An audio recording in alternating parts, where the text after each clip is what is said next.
Shout out, shout out, the Connects. Luis Guzman.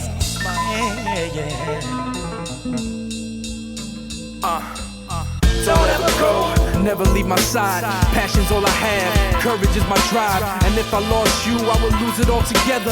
I wouldn't have composure. Welcome to I'm an Artist, Not a Salesman podcast, where we highlight the journey of entrepreneurs, creatives, business people alike to showcase that every light and dark moment create a beautiful piece of art. This is episode 52. I am your host, Luis Guzman. My guest today is the pride of New Jersey when it comes to wrestling and officiating and being the controller of the madness in the ring. Following in his dad's footsteps and going head into the wrestling business, he is currently going on 10 years as a WWE referee, but he has done so much more for the business, such as officiating his first match at 14 years old and being a wrestler himself, named after his father, El Bandido Jr., for promotions such as Indie, JCW, and CTWE, until he took the chance and a twist of fate and got hired by the WWE, and since has done countless events and PLEs such as SummerSlam this past August in his home state of New Jersey, and he is currently fresh off the plane from Perth, Australia, where he called the 1, 2, 3 that crowned Stephanie Valkyria the crown jewel winner. He has a true passion for the business, a savant in the ring when it comes to assisting talent and telling stories, and a true representation of what the WWE brand and universe stand for. Always doing what's best for business. A Latino New Jersey native and an unapologetic New York Mets fan. Ladies and gentlemen, Eddie Orengo, welcome to the show, brother. Thanks for having me, Dude, man. thank you, man. What an It's intro. a pleasure. I think we should just stop there. Okay, I think the whole story's done, right? Yeah, that's it. That was awesome. Thank you. Thank you, for man. having me, man. Very happy to be here. And thank you for coming, man. I told you off camera, I do appreciate your time. I know you're very busy traveling, jet lag. You just came back from Australia. I know it could be taxing. So for you to make a small amount of window for me on a day off that you can be doing anything else, I greatly appreciate you being here, man. Hey, man, thank you for having me. Thank you, brother. Anybody who's willing to take the time to have a conversation with me, I'll be there. My man. Thank you, man. There we go, brother. Time to tell your story, man. Let's go. So I always start every podcast the same way, so I'm going to start it the same way with you. Who is Eddie Orengo? Ooh, good question. It's a deep, I always get to everybody. Man, Eddie Orengo is just somebody who's riding a wave right now. It's like you said, I had a dream and I fought for that dream, and here we are. And, I'm just taking full advantage. You know what I mean? Love it, man. I just recently completed my 10th year with WWE. Congratulations. And thank you very much. And that was a goal I set when I got hired. And again, man, I'm just blessed right now and just taking that advantage of it all. Because unfortunately, the way life goes, what you have today might not be there tomorrow. You're right. And so definitely riding the wave and being able to do it with important people by my side. I'm just very grateful. And that's pretty much how I live right now. You know what I mean? Just taking it day by day and just being in the moment. Paul Levesque, Triple H, every time I listen to him speak, he always makes it a point to mention how no matter what he's doing, he's in the moment. And I learned from that, and I've been trying to pick up that habit too, and being in the moment, whether if it's at work, in the ring, or outside of work with the family, and just truly blessed, man.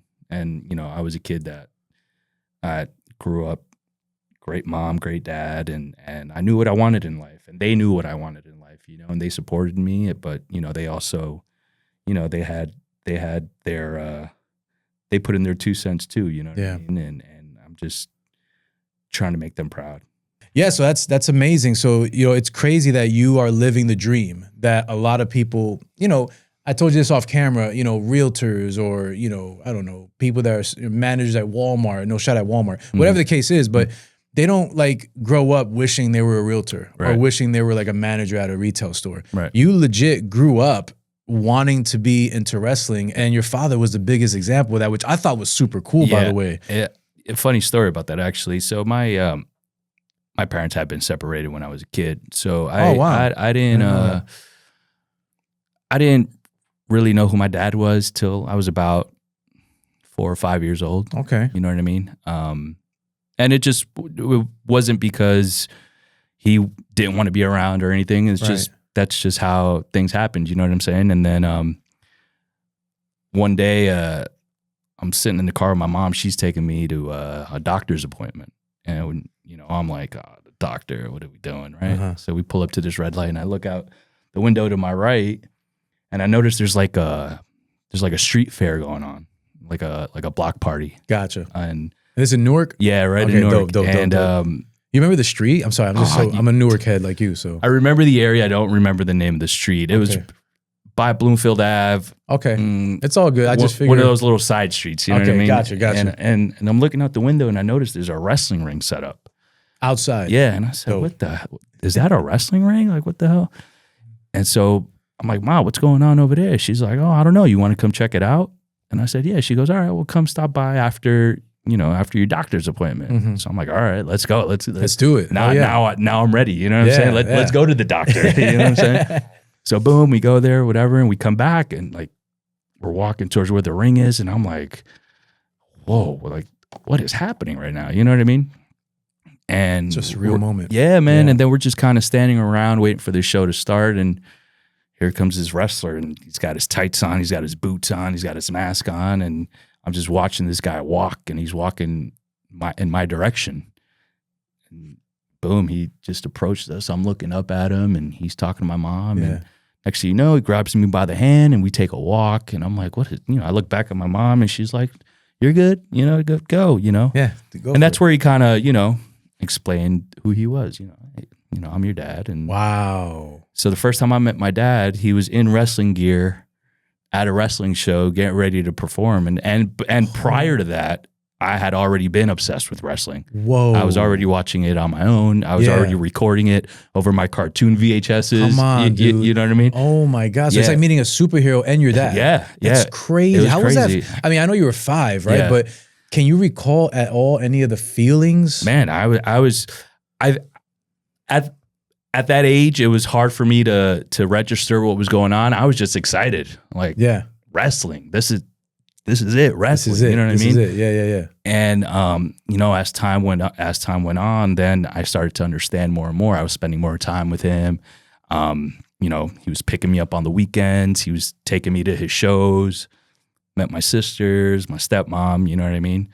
But at this show, I remember specifically, for the first time, I met guys like Nunzio, Little Guido, Devon Dudley, Taz, like all these guys. They were coming up, and doing this. Wow, you met them. Yeah, it was crazy. So I was like, wow, this is crazy. This is crazy. It's a surreal feeling. Yeah, and then like the very next week, he picked me up, spent the weekend with him, went to his house. He's got all these wrestling trophies and photos, and I'm like, what is happening? Like this can't be real. Crazy. It's pretty surreal. And then, the older I got, the more involved I was getting. I would, I'd go with him to his shows, and I'd help set up the ring if it wasn't already set up. I'd help set up the chairs if they weren't already set up. I'd play the music for the wrestlers during the show. Wow, you did it all A to Z, man. Yeah, man. And it was just something like I loved it. Like it wasn't like I didn't have to think twice about it. It was already ingrained in you as a passion. Yeah. I was like, I love this, And that's kind of cool because a lot of people, like I said, they don't know what they want to do till either they're older or then when they're in high school or college. Like you knew at 5 years old, yo, this is it. This is it. And that's it's beautiful in a way. And I mean, I'm kind of feeling, I could be an empath sometimes and I kind of feel that emotion you're probably feeling every Monday Night Raw or every PLE. Like you're going out there, yo, and the adrenaline, and you're like, I just recall a story you talking about seeing Undertaker while you were doing referee, and you were like caught up in the moment for a minute, like, whoa, what is this? Like you became a fan. Yeah. But even though that it's such a cool thing that you're literally living it and you wanted it, and the third most important thing, you deserve it because you put in the time and the work. So, but such a cool thing that it came from a lineage of your father. Yeah. And the first time you reconciled with him, it was at a wrestling event that he was performing in. I mean, this lives in your bloodstream. Yeah, man. It was. I think about it all the time, and I'm like, this is what I was meant to do. Yes. This was my purpose. Like. Just again from being a fan as an infant to meeting my dad, to going to shows with him. Then I got to the point where before the shows, I'd get in the ring with him a little bit, and we'd work out a little bit and train a little bit. He'll and show you a couple things. Yeah, here and there, you know what I mean? And then the more shows I would go to, the more and more work I would get in before shows. And then that turned into working out with other wrestlers that were also on the show. And yeah, I remember I told my dad, I was like, I want to do this. This is what I want to do. What was his response? He said, you got to talk to your mom first, bro. That's always the case, especially with Latinos. Yeah, you know what I mean? Like Mom Dukes runs the home. You know what I'm saying? Listen, I'm cool with it, but talk to your mom first, you know? And I was like, do I have to? Because I knew what she was going to say. And he's like, yeah, I'm your dad, but I can't. She needs to sign off on it. So, I had a talk with her, and I was like, I want to do this. I was like, you don't know this, but I've been already training for it. That's you know so what I mean? Cool, man. That's and she at first she was very hesitant, but then she's like, just finish school. That's it. Just finish school. And what you did? You finished high school? Did you go to college too? So I finished high school. I got an associate's degree in college, and then by the time I got to college, I was wrestling pretty frequent on the weekends, and Indies, circuit, Jersey, you know what I mean? Going to Philly a lot. Sheesh. And, up north to Boston and Connecticut and stuff. And cutting your teeth. Yeah. That's it. Yeah. Yeah. And, I got my associates, and I was like, man, like wrestling. Yeah. Still. You just kind of did that to appease your mom, right? Yeah. Yeah. Just like, hey, listen, checklist. Yeah. Now I can do what I really want to do. Look, Mom. Yeah. But what's the associates in, if you don't mind me asking? In criminal justice. Oh, nice. Yeah, there you go. Good stuff. I was supposed to go to school I went for English, but originally it was supposed to be criminal justice. Gotcha. That's kind of crazy. Yeah. Dope.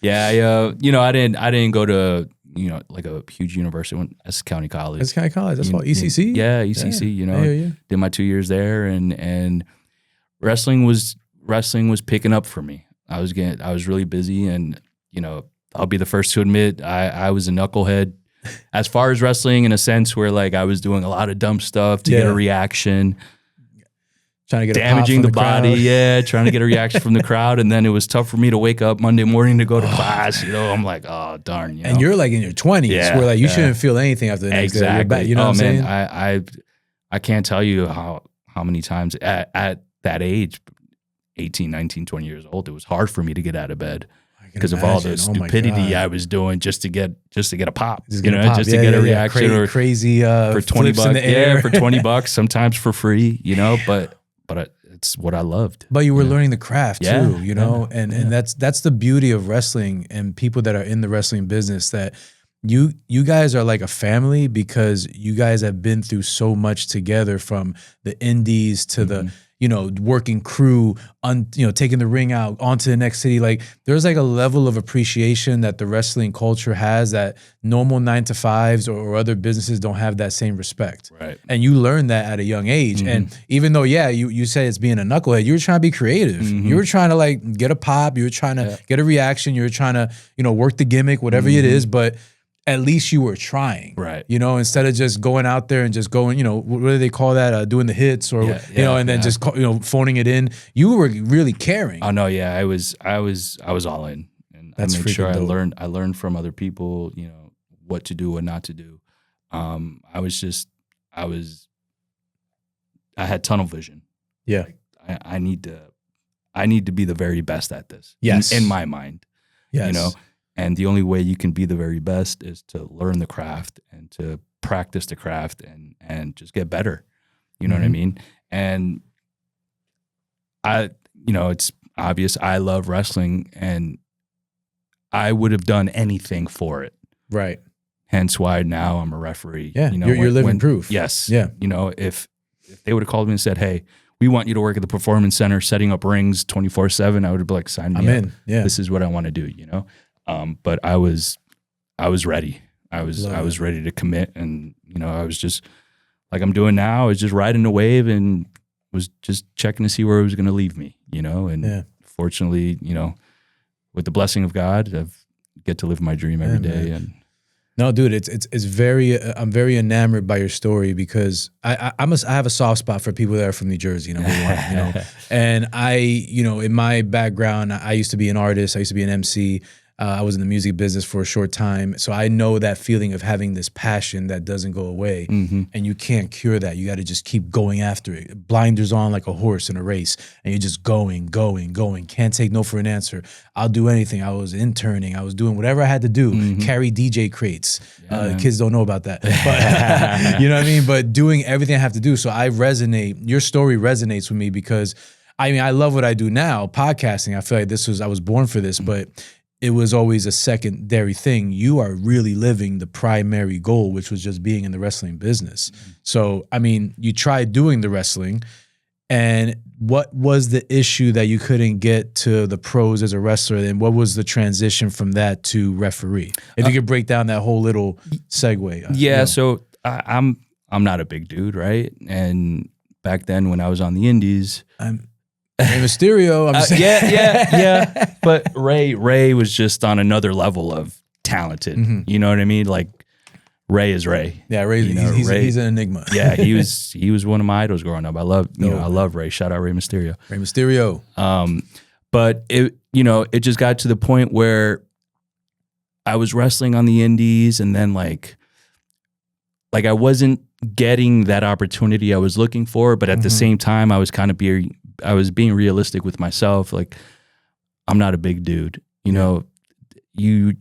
What was on TV at the time were dudes that were over 6 feet. They were jacked. You know what I mean? And I was like, I want to keep doing this, but I also need to be realistic, and I also need to realize, like, this is either going to work or it'll most likely not work. And I didn't want to go down the wrong path to try to get the size, try to be somebody I'm not, or try to look a certain way when I knew I couldn't look that way. You know what I mean? Exactly, dude. Yeah. And be so, fake. Yeah. Yeah. So, we'll just get right into it. So at one point I had a come to Jesus moment where I was like, all right, I love wrestling, but like, it seems like I hit a wall. Gotcha. And I said, I'm going to do this for another year. If it works out, cool. If it doesn't, then I'm going to have to start putting together my personal life to set up my future. Right. Like indie wrestling, it was rare for somebody to live off indie wrestling. It's tough, man. Yeah. And I still had a shitty 9 to 5 that I had to go to every Monday through Friday. What did you do, if you don't mind me asking? I worked for a medical gas distributor. So I delivered. That sounds like fun. I delivered oxygen tanks, nitrous oxide tanks. Yeah, I gotcha. So you imagine, paying the bills, dude. Yeah. You imagine, you live a full weekend of wrestling to then have to wake up Monday morning and lug these tanks all over the place. And I'm like, it's like my dream was on the weekend, and right. now I know. Now it's back to reality, right? So I was like, you know what? I'm going to do this for another year. If it works out, cool. If it doesn't, then I'm just going to have to figure something out. You know what I mean? And when I had that thought, no lie, about less than 24 hours later, I get a phone call from my buddy Sean Bennett, who's also a ref in WWE. Oh, dope. Shout out Bennett. Shout out Sean. Yeah. He's like, hey, and we had always kept in touch because he would ref my matches on the indies. We had known each other since we were 14 years old, Holy cow. And so we had already known each other. He was already in WWE as a ref, and he called me up one day. He was like, hey man, what's up? What have you been up to? And I was like, nothing. Like in my mind, I'm like, yeah, we've kept in touch, but we've never really talked on the phone. Chopped it up. Yeah. So he's like, what's been going on? How's wrestling? And wrestling's all right. I explained to him my situation. And he's like, where do you see yourself in 5 years with wrestling? And I said, well, it's funny you asked me that because I just had a come to Jesus moment. And I had this conversation with myself where I was like, I'm going to do this for another year. And if it works out, cool. If not, so I can't really answer that. Right. And he goes, all right, I totally understand that, And I go, so what's up with you? He's like, nothing. He goes, I'm pretty sure you're wondering why I'm calling you. And I was, yeah, I am actually. What's going on? And he's like, well, so WWE, they've been looking for more referees at this was a time where NXT was just starting the Performance Center in Orlando. Yeah, right? like NXT. Is it Orlando? Or? In Orlando, yeah. NXT was just starting to pop off, and so they started to bring in talent from all over the world. You know what I mean? Got it. And he said, they're looking for a ref that can speak Spanish. And I'm like, man, I don't know any refs that speak Spanish. I'm sorry, dude. He's like, no, like, would you ever think about doing something like that? And I was like, being a ref? And he's like, yeah. And I said, no, not really, not really, which was ironic because my first time in a wrestling ring during a show was my dad, surprising me with the opportunity to ref a match. You know what I mean? Like, he was in a tag match, the ref gets bumped out, and he just comes up to me. He goes, "We need a ref. Get in here." And like, huh? and I'm like, "What?" And that's how it started. But anyway, so I said, I never really thought about it. And what's up? Talk to me. He's like, "Well, your name had been floating around when Mr. Regal, William Regal, he had asked a couple of the guys, is there anybody on the indies and my name popped up, and Sean, you know what, I'll give him a call. Let's see how he feels about it, So I said, and he's like, just if you want, try it out. Worst thing that can happen is you don't like it and you keep moving forward. That's it. And I said, it's an opportunity. Yeah. And I said, you know what? Yeah, I'll try it out. He's like, cool. I'll put you in touch with the head of talent relations, who was Kenyon Seaman at the time in NXT. And he sent me an email asking me for all my information. And so it was funny because I sent them the information. I didn't hear back. And I was like, man, that anxious moment. Yeah. I was like, did I screw up already? Like, what did I screw up? And I remember I was sitting at the desk at work, and I'm like, it was just eating me alive. It had been a few weeks. I didn't hear anything back. So I was like, I'm just going to call Sean and see what's up and say, hey man, like, have you heard anything? Yeah, like, what's going on? Or like, was there something that I did or didn't do that kind of turned them away from? He's like, no, I haven't heard anything. And he goes, well, Canyon's going to be here. I think they had tryouts going on that week. Canyon's going to be here this week. I'll talk to him and I'll see what he says. Right. And so he calls me back the next day. He's like, hey, so I spoke to Canyon. He said you were good to go. And, and I said, well, I didn't get anything. And then a few minutes later, I get the email. Everything comes through. Yeah. Hey, your tryout is set for, my tryout was in January of 2015. Okay. So this was around Thanksgiving of 2014 when all this started to come about. And I was like, oh, like it's happening, and I was like, all right, well, let's see how this goes. And I'll never forget, I get to the airport and I'm approaching my gate and I'm just thinking, my mind's racing. I'm just thinking about, man, what is this going to be like? I was excited. I was nervous. I was scared. All good feelings, by the way. Oh, yeah. All good feelings. Oh, yeah.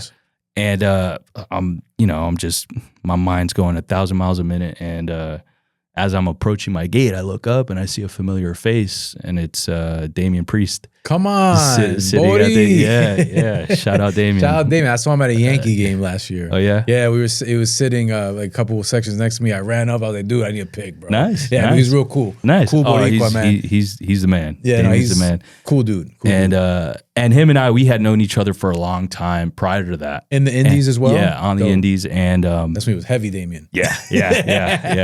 So, and I'm like, and prior to that, like, yeah, I had known him.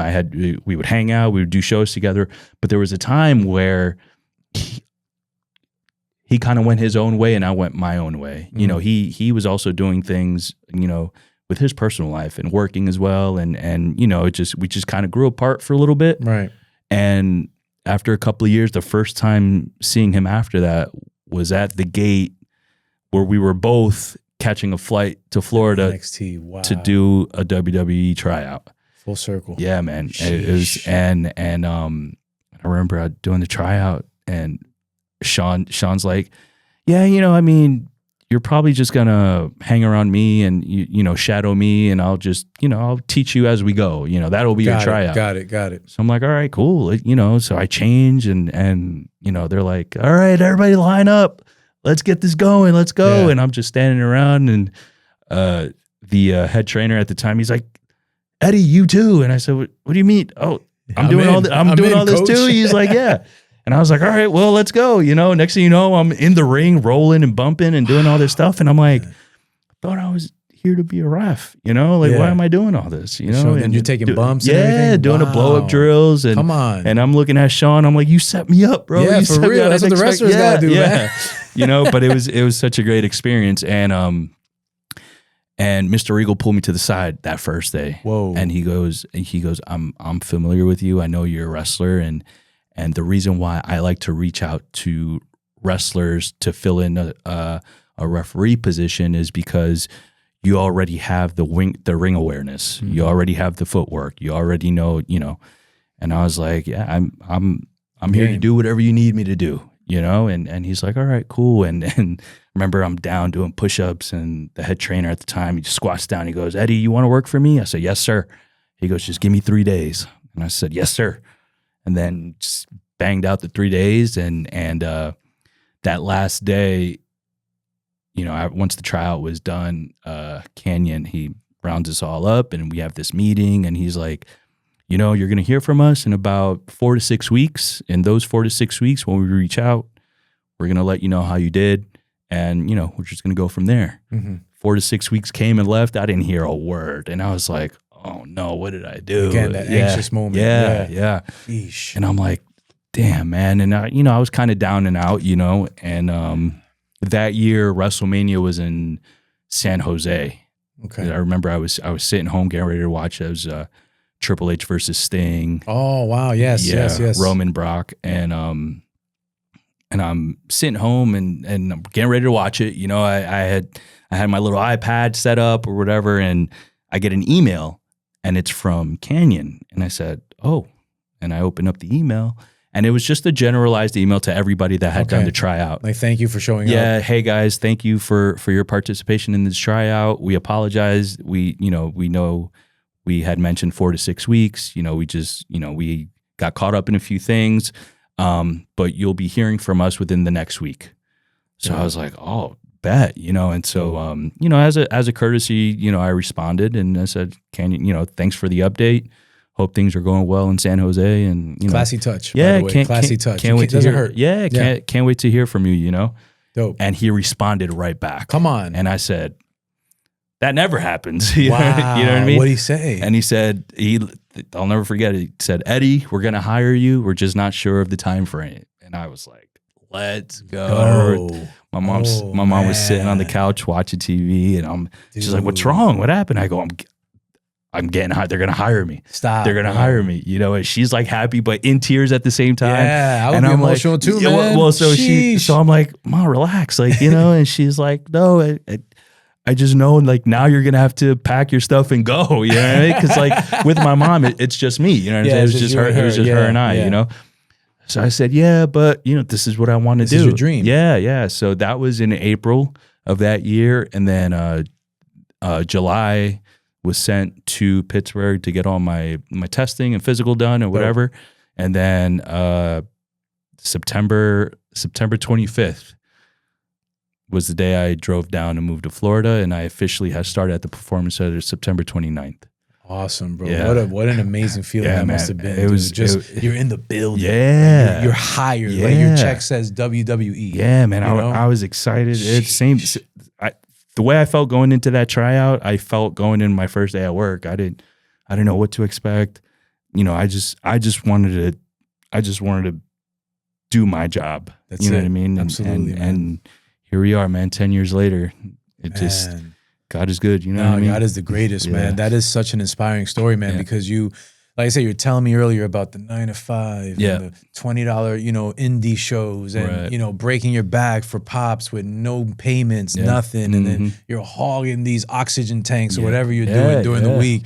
And, like, I don't know if this happened to you. It happens to me when I reach a certain point in my life, or like a certain goal that I reach. You start to do a montage in your mind of all the shit that you went through to get to this point. Yeah. Did that montage play for you? All the time. Till this day, it still does. It still does, right? Even when you, obviously when you crescendo and hit another new moment, that montage. It's just like the little 14-year-old kid refereeing for his dad. You know, like it all just comes like, how does that feel for you today? It's an amazing feeling. You know, it's like, it's a good feeling when you accomplish something cool, whether if it's reffing for certain wrestlers or you know, even doing something like this. You know, like absolutely. This. I you know, because of that, I'm able to do this too, and it's just a good feeling knowing like I put in my time. You know, it wasn't like I woke up one day and I was watching TV and was like, I'm gonna try that. I was like, no, like I loved it. You know, or like it wasn't like I met somebody who did it and was like, I'm gonna try to do that too. You know, like no, I put in the work. You know, and that's a lot. I always get asked, do you miss wrestling? Do you miss, you know, being a wrestler? And honestly, no, because for me, it's like I said, I love this so much. I would have done anything for it. You know, I've, you know, I would have been a writer. I would have been a cameraman. I would have been something like what if it meant that I was going to be involved in the world of pro wrestling, then I'm in. Gotcha, you know, bro. and it's the greatest decision I've ever made. I love my job.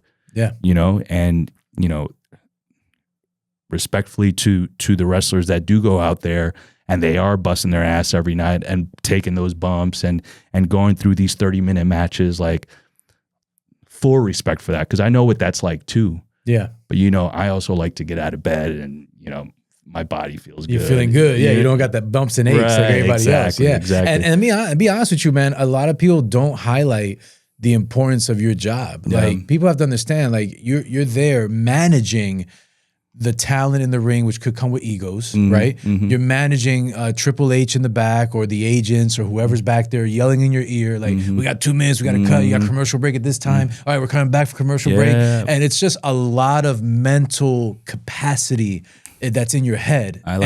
Go ahead. I'm sorry. I'm sorry. I didn't mean to cut you off, but I like to describe it as directing traffic. I'm out there directing traffic. You know, like, we're on live TV every week. You know, everything is done by time, and you know, it's our job to make sure all the things need to get done at a certain time. You know, and I love it. I love the rush of, you know, the producer going, all right, they've only got 90 seconds left. You know, and you got to and I'm like, that. You know, and it's just like I just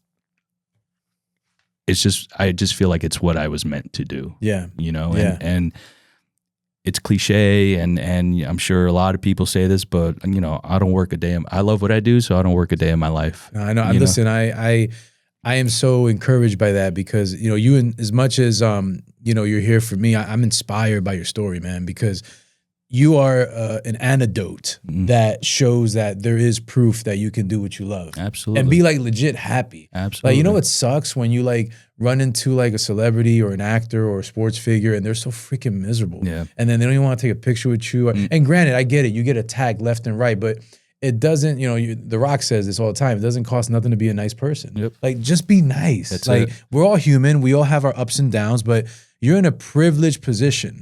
Where people, you know, I mean, listen, an average ticket to see any type of sporting event, wrestling event, you're talking about $300 to be with the nosebleeds, you know? So people work so hard to see the talent or a singer or whatever.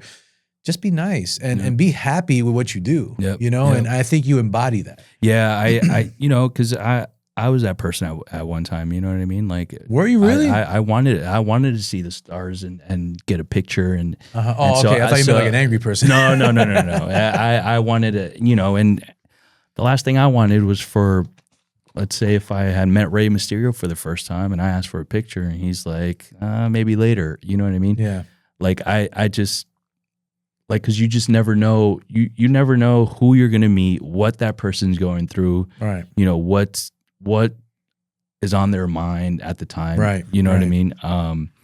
Like I get messages and I get people approaching me and say, oh, you know, you're an inspiration, man. I want to be a ref just like you know, and that's still kind of surreal to me because like that was me at one time, you know, and like for people like, and whether if it's kids, you know, young kids, older men, they're like, you know, I watch you every week and like, that's pretty cool. That's you know? A cool thing, man. And you know, I may not be in the mood to take a picture at 4 a.m. in the airport, but at the end of the day, I get to provide for my family because of people like them.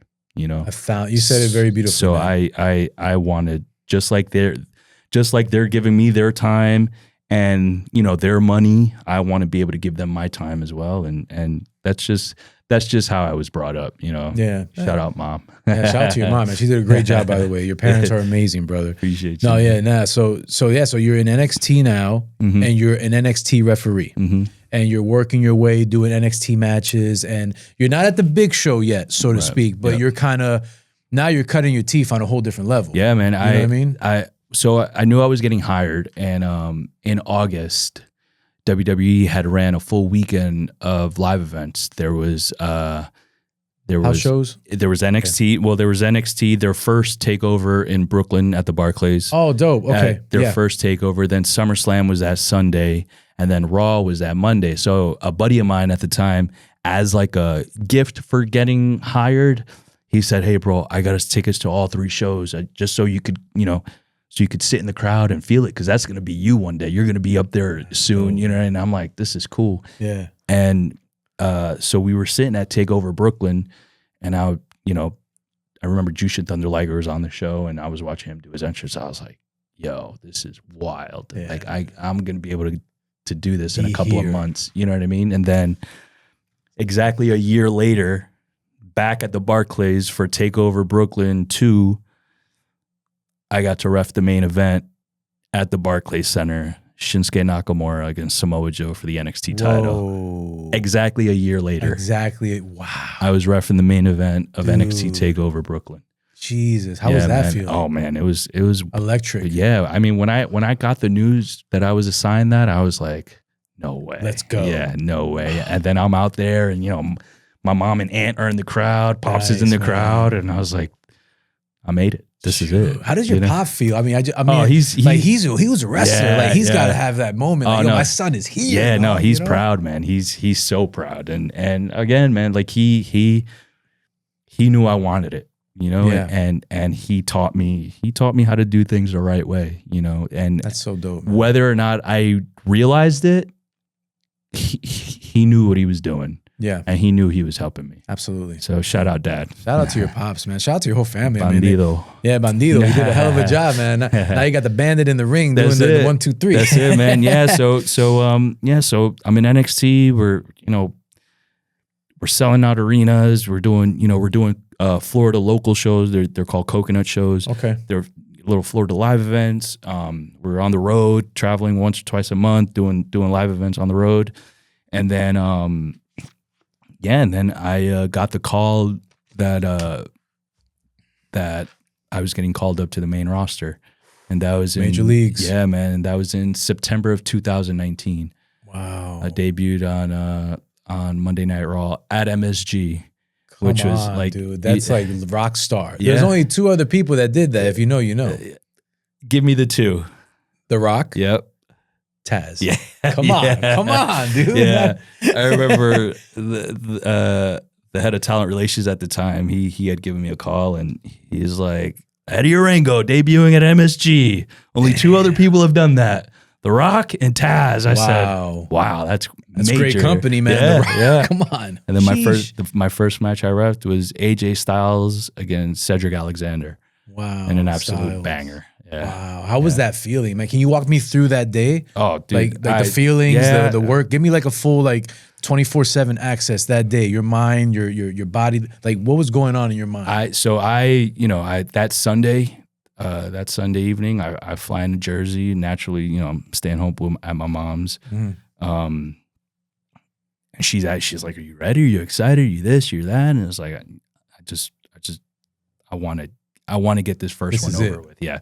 Let's go. Like it was like starting all over again with the butterflies and the nerves. But I was like, this is, I want to get this first one out of the way. And so that next morning I get up, and it's the only thing I'm thinking about. I was like, of course, man. I'm on my way to MSG. This is crazy right now. Crazy, and I walk in and walk into talent relations, and I had my contract for the main roster. They had sent it to me.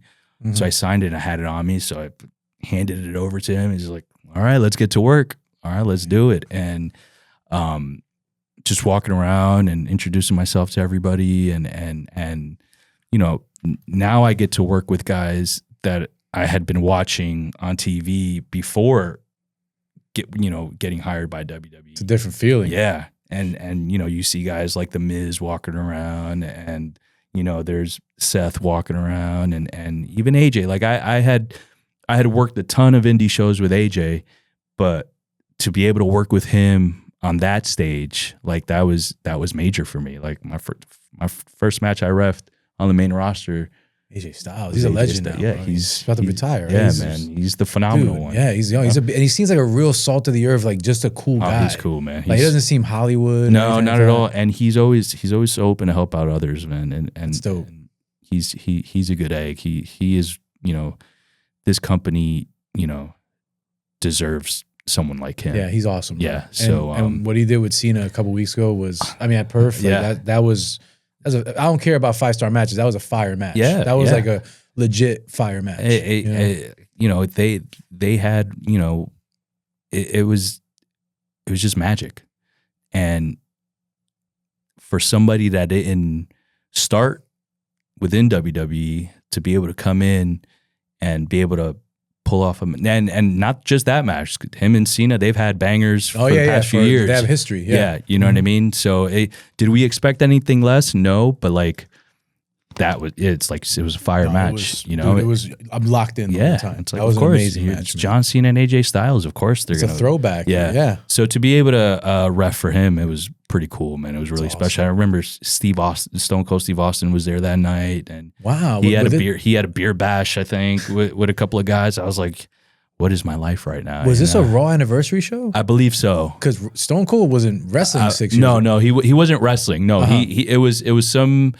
He was there for, I don't know, I don't remember if it was his anniversary or something, but I remember him being there. I have the picture actually. Wow, and dope, and you know, and I'm just walking around and introducing myself, and I was like, wow, this is crazy. And then next thing you know, I was like, all right, Eddie, you're next. Your match is next. You know, and now I'm inside of a wrestling ring in Madison Square Garden, and I'm like, this can't be real. Yeah, that's gotta did you ever take it, like obviously that first match, did you take it in for a second and look around? I absolutely did. It's a different view from sitting in the seats. I absolutely did. And it was cool to be in there, and a lot of familiar faces yelling that were in the crowd, you know, watching, you know, they were watching the show, and Eddie, Bandito. Oh, and I'm looking so around, cool, and man. I see a familiar face here, and I see a familiar face there. I was like, this is it.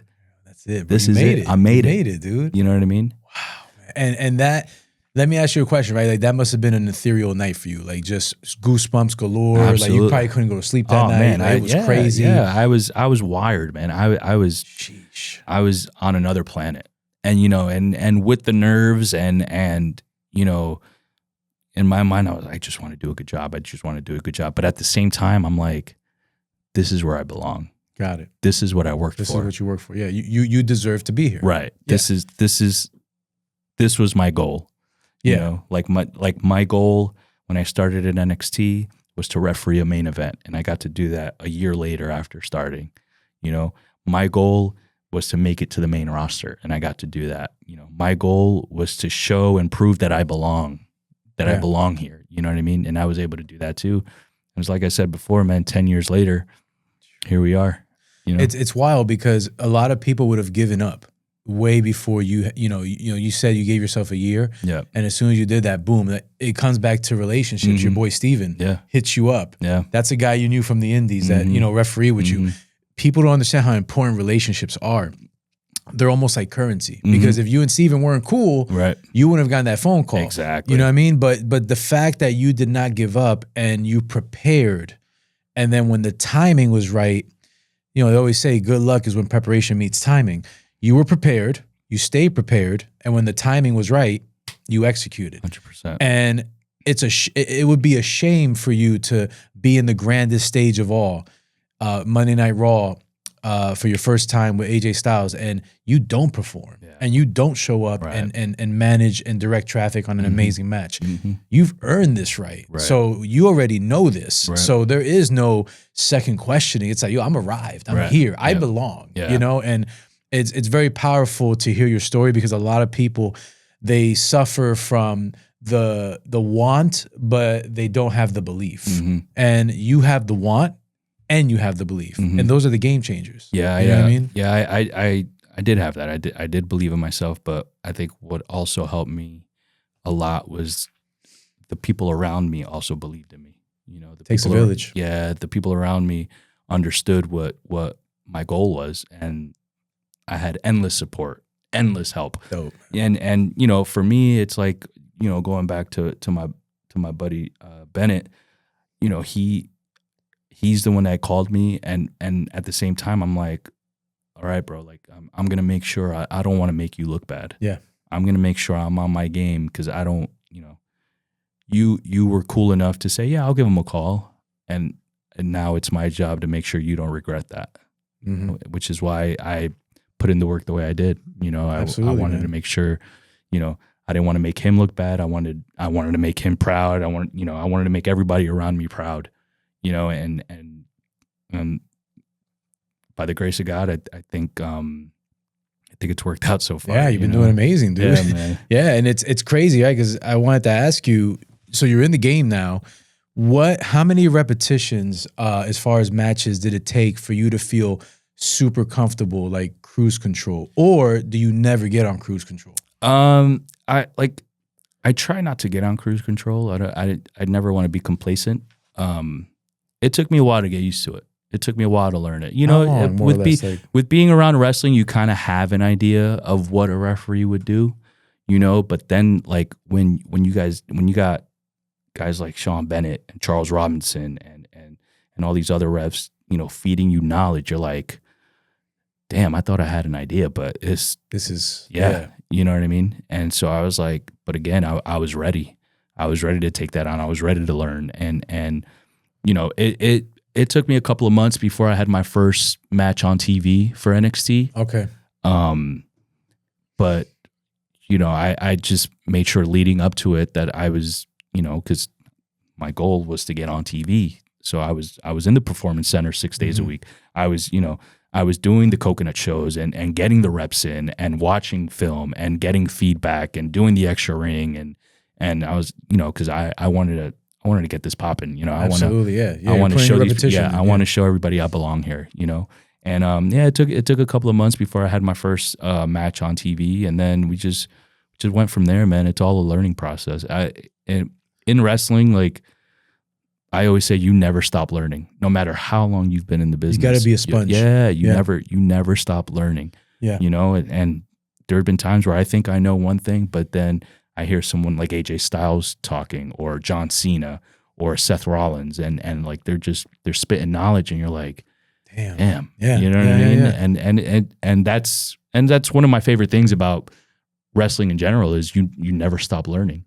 You know, like you could have been in the business 30 years, and you could have schooled me on a few things, and you know, homie could have been in the business for 30 years, and he could have schooled me on things on different things that like also pertain to what we're all talking about. You know what I mean? And I just think that's a beautiful thing, you know. No, it's amazing because it's a profession that's always continuing education. Right. Like you never just like, I made it, I'm a referee, I've got PLEs under my belt, I got championship, you know, matches under my belt. No, you're still in that learning phase. And even me as a fan watching the product, like now I understand the details. Like even if they're big or small, you look at those things. You know what I mean? Like Braun Breaker's face on Monday. I'm like, oh, I think he's gonna turn. You know, it's just small things like that you know, if you're not a seasoned like fan or a seasoned person in wrestling, you don't understand those nuances, but it makes such a big difference. You know what I mean? And as a referee, you also have your small little things that now that, you know, I was ready to interview, I started watching more of your matches and seeing what you're doing. And I'm like, oh, I see what he's doing there. But again, as a kid, you don't realize what the ref is doing. Can you break that down to me? How you kind of quarterback a match with the talent? I'm just listening to what they want, listening to what the producers want, listening to what Paul Triple H wants. And, you know, if I need to be in a certain spot for a certain spot, you know, I'm there. You're there. You know, and, you're dependable. Yeah. You know, and again, going back to learning, Triple H, Beast. And he's not human when it comes to pro wrestling. He's next level. The cerebral assassin, bro. He's got such a mind for the business where like we could be standing around like, all right, well, how could we get this done without affecting this? And we'd ask him for his advice and his opinion, and he'd come in, bang, knock it out. And we're all just like, damn.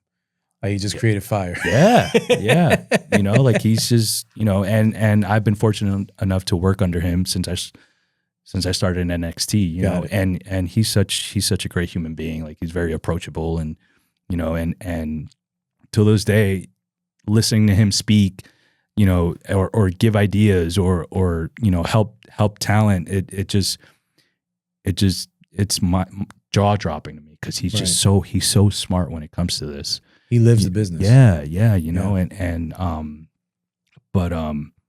yeah, you know, when sitting around and putting together a match, you know, I want to understand where am I supposed to be during this time, or where do you want me? And I just want to be able to execute just like they execute. You know, at the end of the day, we talk about it all the time. These guys are out there telling a story. Referees are part of that story too. Mm-hmm. That's why that's a big misconception that people don't understand. Like referees are part of the match, right? And you guys drive the storytelling. Yeah, we're a part of the story too, and I just want to be able to contribute to that story. Gotcha, man. No, you do a great job, man. I mean, what has been the one match that you've been the most proudest of? That you were like, I killed that. I've had a bunch of fun ones, but I think Damian Priest and Bad Bunny in Puerto Rico. Oh, you refereed that, man? Yeah. Wow, that's fire. Talk about Boricua power. Holy cow, how was that? How was it working with Bad Bunny? It was incredible. Humble? Incredible. Very humble. Very humble. Very, very humble. Excuse me. He loves it just like we do. He's like a fan. Yeah.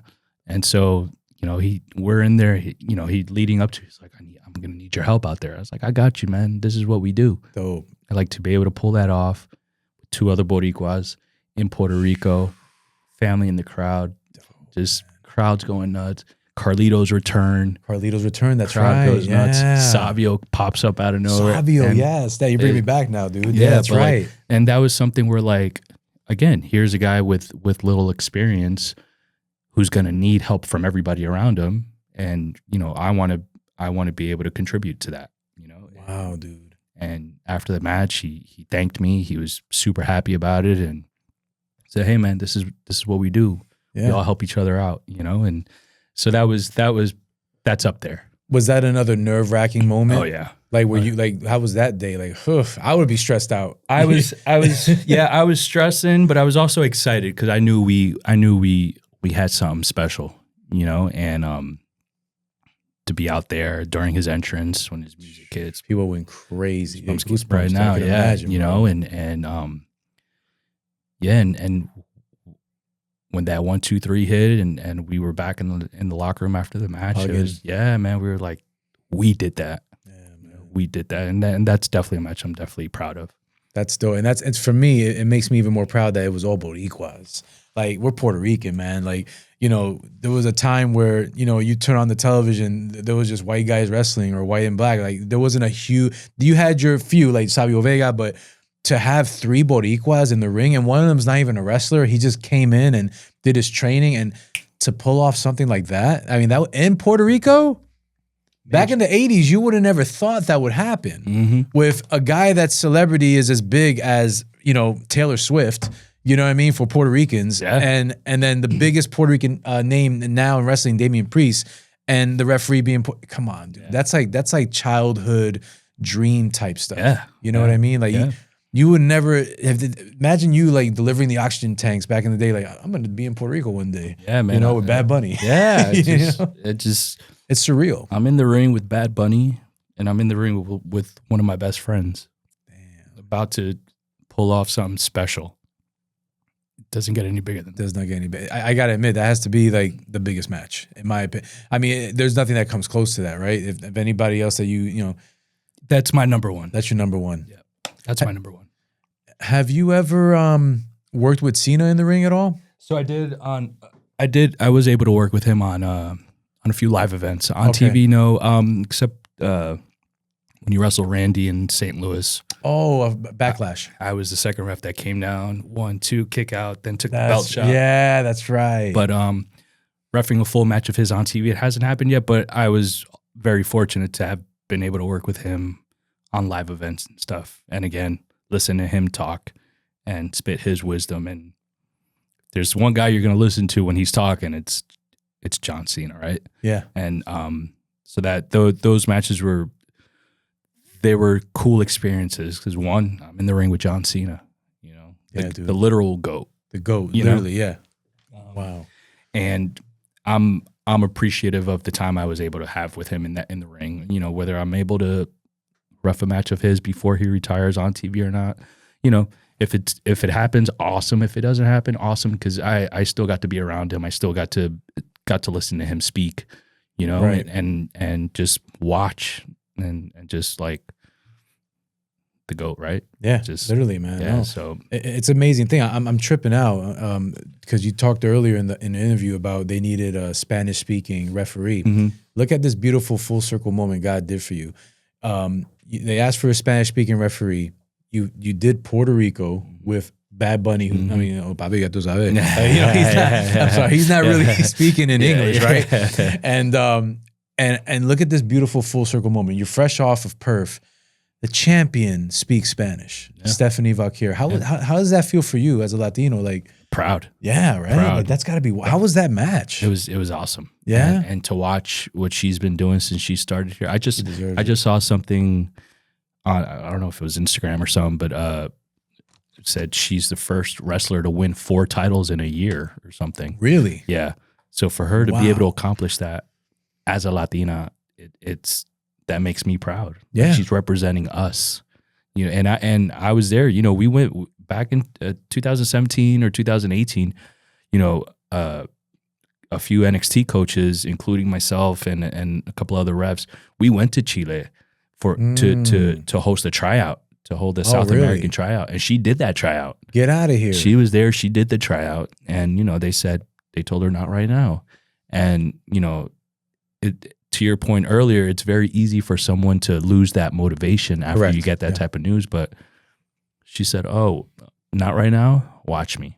Mm-hmm. She went and she did her thing. She blew up. She blew up in Japan. She came back to the States. She was, next thing you know, she's in WWE. She's in NXT. She wins a title in NXT. Next thing you know, she gets called up.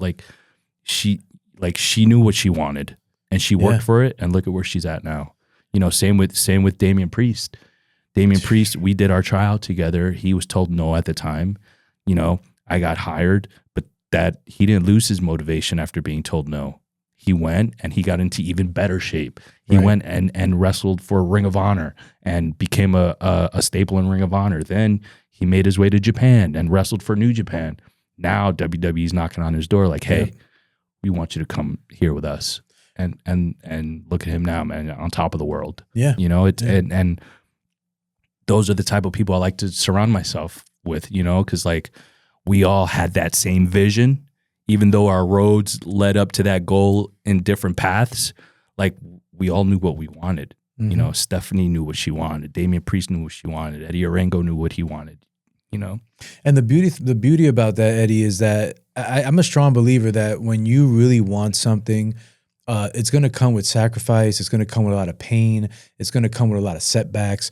But you have to keep going no matter what. Like even on the days that you don't feel like doing it, you got to show up. And that's the difference between the people that are not living out their dreams and the people that are living out their dreams, because they chose to not quit on whatever roadblock or stop sign was in their way. Mm-hmm. There's really like a genetic thing that happens in your brain when you're able to turn off the noise and just singular focus on what you want and do whatever it takes desperately to get there. Like, I feel that God does open a path for you, especially if it's something that you're called to do. Like, you were called to do refereeing. Right. You were called to be in the wrestling business, but you never took no for an answer, and you kind of paved that. And now you're working in a company where everybody else around you has the same mentality. Yeah.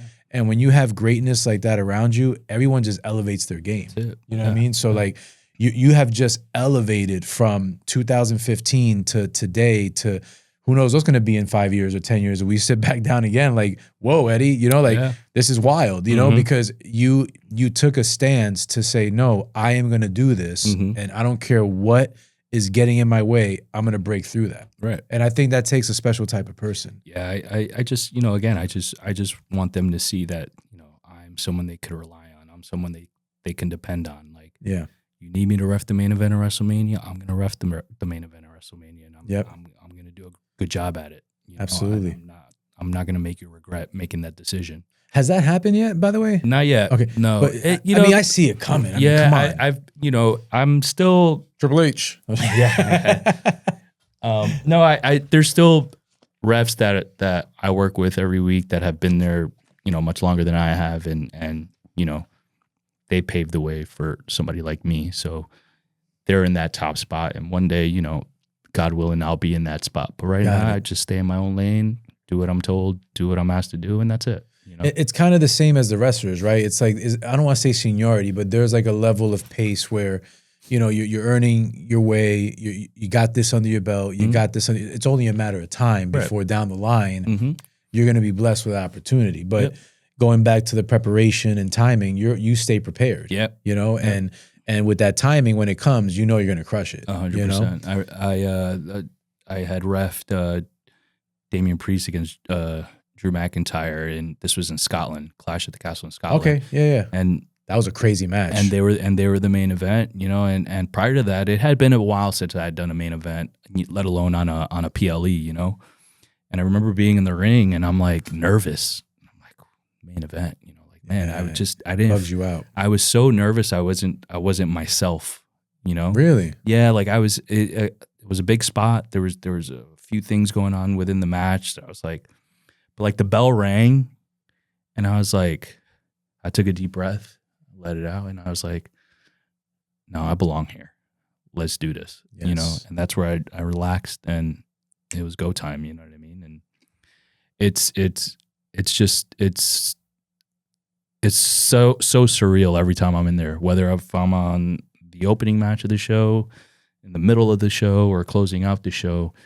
It's all equally as special to me because I love this. Absolutely, you know, and I want to be able to contribute to whatever stories they're telling, you know. So, you know, in my mind, when I am given the opportunity to ref a main event, no matter where or what show or it's on, like I'm ready.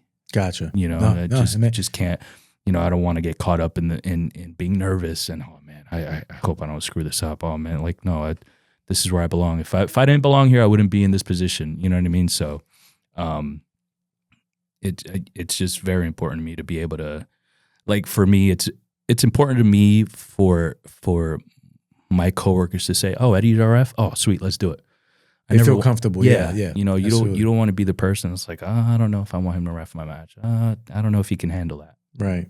No, but you're, like I said, dependable, responsible, and again, you belong. Mm-hmm. So, and again, that's something that people can smell it on you like a dog. Like, this guy got it. You know what I'm saying? Like, you know, winners recognize winners. Mm-hmm. You know what I mean? And I think you're in that position where, Lord willing, you know, I can see this happening in a short time for you, where you're going to be main eventing that WrestleMania, man. Because I'm a fan of the product, but I guess maybe I'm a little biased because you're from Jersey, so I started paying more attention to you. Yeah. And, you know, there's this sense of pride that comes with like, wow, look at me like cheering on a referee, like, oh, this is dope what he's doing. But now, we talked about this off camera, now we're living in a society where everybody can have some type of platform. Mm-hmm. And nobody had podcasts with referees 20 years ago. Right. So now people get to see this side of you, and now it helps you. It helps the product. Mm-hmm. It helps move WWE merchandise. It helps people have eyes on the product. This is all part of a grander scheme, but you're still telling your story, which is a beautiful thing, because I think that needs to be heard. 100%. You know what I mean? Yeah. How in shape does a referee have to be? Do they have to be ring ready like the talent? So one thing that I was told when I started was you always. And I was told this by Scott Armstrong, who was very helpful when I first started NXT. Shout out Scott Armstrong. Shout out Scott. He always said, you always want to look like you can break up a fight. You always want to look like you can stop a fight, you know? Got it. And I was like, yeah. But at the same time, when you're around these guys with their physiques, and even the women with their physiques, you know, They're pretty brolic. yeah, like I'm just like, all right, I can't be left behind. You know, I got to keep up. You It's know? like a competition thing. I got to stay in the gym. Yeah, you know, and you know, we got new shirts, new polo shirts. Yeah, they look good on you guys, man. Yeah, but You know, I see you on the treadmill all the time. You're always getting after it, bro. You know, I want to look the part just like everybody else does. Gotcha, man. You know, and if I was told I need to look like I can stop a fight, well, I want to look like I can stop a fight. Gotcha. Whether I do or don't, I don't know, but I do try to put in the work and just keep, and you know, it's just a healthy way of life too. You know. Yeah, absolutely. So, like I said, you work for a company that thrives on athleticism. Mm-hmm. So it would be crazy for you. I always say is there shouldn't be a fat cop, you know, because you guys we're depending on you to chase the bad guys and to keep some type of steady shape. So the fact that, you know, you got to stay in some type of regimen is good for the product, but it's also good just overall. And it helps you in the ring. Imagine you being winded, you know what I mean? There's sometimes they're 30-minute matches or whatever. Yeah, of course. And you got to stay and the adrenaline's going, you know what I mean? You want to ref the main event of WrestleMania? You better be able to. Absolutely. You know, because main events nowadays, they're not 15, 20-minute matches anymore. You know, these matches are going 35, 40, 45 minutes. Yeah, and you got to be able to keep up with them. Yeah, keep up. You know what I mean? Yeah. This is like a mark out question. I'm marking out right now, but I'm curious because I think about it like if I was a ref, how much does it hurt when you slam your hand 1, 2, kick out, and then you got to do it again? I'm like, I'm just thinking about the bruises and the callus. Like, how does that feel? It's not bad. It's not bad. I've refed matches where I'll never forget. It was Tommaso Ciampa and Johnny Gargano. It was at an NXT takeover and they're just going ham. Like, okay. They're ripping the canvas off the ring, and damn, they're ripping the padding off the ring. They're exposing the wood, and I'm just so invested in what's going on. Like I'm in there with them, but I'm like so into it. Tommaso pins Johnny, and I go to count on the wood, and and now I'm not thinking, right? Like I'm just in the moment. I go 1, and I was like, oh. If you notice, my next 2, mad soft. You know, or like I've done it like on a chair, and again you're so caught up in the moment you forget. You go 1, and you're like, 2, you know. Yeah. But it's not too bad. You get used to it after a while. Yeah, I was taught like some refs, they do it like they're not using just their hand. They're using like their forearm too. You know, I see. Yeah, so like gotcha. It's, you know, just so you're not. You know, I work with both, so I'm more comfortable with just doing the hand. But there's some guys that do just the hand. There are some guys that do use their forearm.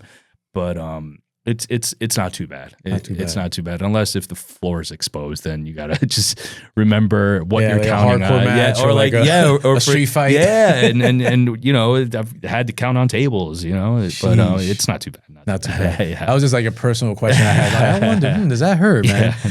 Who's the easiest talent to work with? Oh man, they're all easy. They're all easy. There's no egos anymore. You know, for me, no. No, you know, okay. Because we're all. It's a family. Yeah, unit, we are all set on the same goal. You know what I'm saying? So like, you know, we're gonna work with each other, and you know, this guy's gonna tell me what he wants out of me, and the person that he's wrestling against is gonna tell me what they want out of me. You know, and I'm gonna ask questions, and you know, I just think to be able to go out there with 2 other people, 4 other people, no matter what the match is, and you know, of course they're doing the brunt of the work, but to be able to be a little part of something so special it's amazing, and like to be able to put that stuff together and not have to deal with one guy, you know, having an ego. It's pretty cool. It's pretty cool. You know what I mean? Like and again, when I got called up and I started to work with different talent, and like, you know, guys like The Miz, who I watched on TV all the time. He's great, by the way. Oh, he's the man. They don't give enough credit. Yeah. Oh no. And one thing about him, man, is he spits wisdom. Like he sees the younger guys coming up, and you'll always catch him talking to somebody and helping them out, or you'll always see younger guys asking him questions and stuff. So he's definitely a good egg. But yeah, there's you know, when you all have that one goal in mind to go out there and absolutely tear the house down, like to be able to go out there and be able to pull that off and after the match and thank them and stuff, like it's awesome. It's pretty special. You know what I mean? So yeah, me personally, I don't suffer from egos from other people. Right. You know, but it's a special thing when you're able to go out there with these guys and put out that magic, you know? Absolutely, man. And leave the crowd with like that feeling like, whoa, we just saw a hell of a show. Like that's the ultimate goal, right? Like you can have in the workplace people that like each other, don't like each other, people that get along, don't get along. But when they go out there, I mean, there's a lot of wrestlers that didn't like each other back in the day and they put on amazing matches. Yeah. So it's like understanding what's the goal? What's our why? Yeah. Why are we doing this? Let's revert back to that. And all of a sudden it just makes everything easy. Yep. You know what I mean? And it's good to know that everybody's on the same page, even though there might be risks or there might be, I don't mess with this person, but we're all here collectively for the same thing. Yeah. You know what I mean? Let me ask you a question because you're a big wrestling fan, and I'm curious to know your perspective on this. Well, two questions, but I'll ask you the less serious one first. What was the vibe like for you backstage during the final boss run when The Rock was back? It was cool to watch. It was cool to see. Like I was just a fan at that point. I'm curious to know, because like, this is like, like it was whoa. just, this is all, it's all cool shit. It's like, Like, did you go back to like that 14-year-old or whatever? Like, did you speak to him? Yeah, man. I got, and Rock is awesome. You know, he and the one thing I love about him, and he never forgets where he comes from. Like wrestling, his blood. Yeah, and it was a big part of helping him become, who he is today. So for him to come back and to do that final boss run, it was dope. Yeah, and I know there's people on the internet who were not happy about it, and he would just say, just shut up and enjoy the ride, and that's what I did, even though I work for the company, I just wanted to see what was going to happen next. Oh yeah, and I thought it was just special, to be. Because growing up in the Attitude Era, when he was the guy, you were watching it on TV, you're like this.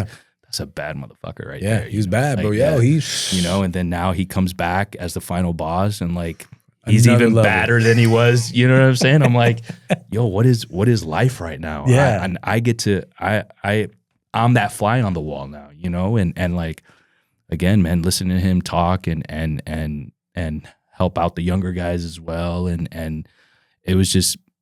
It was mind-blowing to me. And so awesome. It was mind-blowing. That's so awesome. And at the end of the day, man, we're all fans. We all love this. This is why we got into it, because we were fans of it. And every week he was there. Every week I was able to be on the same show as him. I was a fan. And what he did was incredible. It was just he's the man. Like he's not The Rock for nothing, he since day one, he wanted to be the guy, and then we got to experience him get to that level, and then he left for a little bit, went to Hollywood, and then he came back, and like I said before, he's even badder now than he was then. I was like, this is crazy. Absolutely. This is wild. No, it's wild. It's insane, man. And do you ever see him coming back, or do you think that's it? I don't know. You never know. I know. And I think that's the cool thing about wrestling is you never know. Like the story's never finished. Yeah. It's like who would have thought CM Punk would be back? Yeah, that's right. I forgot about that. Yeah, and look at him now. No, he's up there. Like he's like, again, I think of the word dependable. He's like the OG. Yeah, which I'm like, I don't think he needs the strap on him, because he's just he's so over that he doesn't need to have a belt on him. Bro, he was gone. He was out of wrestling for how long? And in that time he was gone, we were still getting CM Punk chants at shows. Nobody ever forgot who he was, and then he comes back to wrestling, and he's, another guy that's major to the industry of wrestling, of pro wrestling, and again, to answer your question, you never know. You never know who's going to come back. You never know who's going to show up, it's just, and I think that's the beautiful part of wrestling. you just never know. It's a revolving door. Yeah, man. With the final boss stuff, like, do we expect The Rock to kick Cody in the nuts? John Cena to kick Cody in the nuts? No, but like it happened, and yeah, it may have broken a lot of hearts, but that's cool shit. That was freaking awesome. Yeah, that was one of even my wife, who doesn't like, she hates wrestling, and I took her to Monday Night Raw. She's like, I can't be here, but she's a trooper. She worked through it. But shout out wifey. Yeah, I love you, baby. But shout out to Yvonne, my wife. But but she was even like, wow, John Cena's the bad guy. Yeah. So it's like when you have that, you're onto something. Listen, man. I remember we were in the locker room watching, and even my peers around me, we were all just like. And you didn't know either. No one knew. We were just looking around like, did that just happen? That's crazy. What is happening right now? And again, man, it's like, you don't want to beat a dead horse, but it's storytelling, and that was storytelling at its finest. Absolutely, man. With two goats, and Travis Scott was in there too. No, it was crazy, bro. Like the way my only wish, and you probably heard this a million times. Why couldn't The Rock come out in Vegas, man? Like that would have been like icing on the cake. You know what I mean? Yeah, I know a lot of people wanted to see him there, but it's like I said, man, you never know. You never know when he's gonna pop up next. Yeah, which is a cool thing because it keeps you entertained. Like, okay, I need to keep watching because you just never know on any given night what can happen. Yeah, look at this past Monday with Braun Breaker. Dude, that was. I told you this off camera. I kind of felt that coming, but again, you have to be like a student of the game and a real studious fan to pick up on those little nuances. And my favorite thing is when stuff like that happens, like now with the power of social media, like even during the week I was on TikTok and then you have people showing their reactions, like the reaction videos to what's happening, and everybody's just like, what is happening?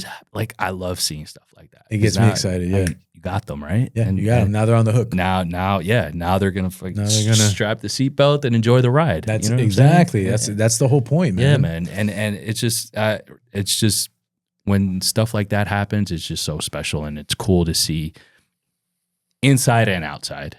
Yes, I'm there. I'm behind the scenes, but then like at the same time, like the fan in me is like, yo, this is cool shit. Yeah, this is awesome. It's what you worked hard for. And this is why you love what you do. It's your passion. I love it, bro. Oh, yeah. Got one more question for you, and then we're gonna get into my mastermind section, which you're gonna like. It's pretty cool questions I ask everybody that comes. Cool. What's the vibe now? And I know we spoke a little bit about this off camera. What's the vibe in the locker room now with the whole WWE Unreal thing? Like, how hard was that to get adjusted to? Yeah, it's definitely something we have to get used to. All the cameras everywhere and stuff. But I think at the end of the day, we all just show up and do what we got to do, and whatever's on camera or not on camera, it's out of my hands. So I'm just there to just to do my job, and I'm sure that's what everybody else is there to do as well. It's just they're there doing their jobs. If they want to follow around anybody with a camera, then cool, follow them around. But we're at work, and at the end of the day, we're just gonna put out the best product we can put out every week. Gotcha. I watched the first episode of Unreal, and it was okay. I no offense to anybody, but I didn't go back to watch the rest of it. Gotcha. Any reason why? Just not my. Not your cup of tea? Yeah, like not my cup of tea. I hear it. I don't watch. It's hard for me to watch my own episodes. Yeah. So is that like kind of the same thing? Like, I work here. I don't want to kind of be like. Everyone's like, oh, you're on the third episode of whatever, or I'm like, oh yeah, that's cool, But but it's. I think it's drawing a lot of attention, especially from people who don't know much about wrestling, and I think that's a beautiful thing too. I think wrestling is for everybody. Absolutely. Especially in this day and age, I think it's socially accepted. Like we talked earlier that it was like a cult back in the day, like, oh snap. Like, but now it's like everybody wants you to know they're a wrestling fan. And I went to SummerSlam in Jersey in August, and I was just like, it was my first like outside stadium event. And I was like, what the hell? This is, like, people go hard. Yeah, man. they go. I thought I was cool with my little Austin 316 shirt. Like people go hard, bro. Man, you'd be surprised. Oh yeah, no, dude. I thought I was a fan. I'm like, no, I'm okay. I'm a normal fan. I'm not like a super duper, dressing up like Macho Man, crazy. Yeah, man. It's like I enjoy seeing stuff like the cosplaying and the costumes and stuff like that's pretty cool. Yeah.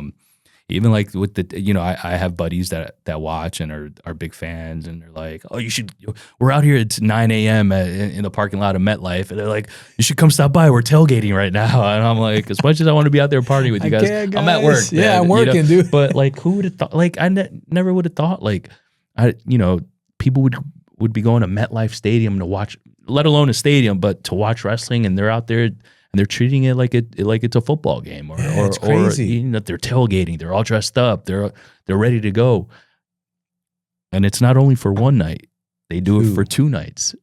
I was there for both, and I'm grateful for stuff like that. It's like because, like I said, man, it's because of them I get to provide for my family. I get to put food on the table, and I think it's really I think it's cool. Like for instance, Jey Uso.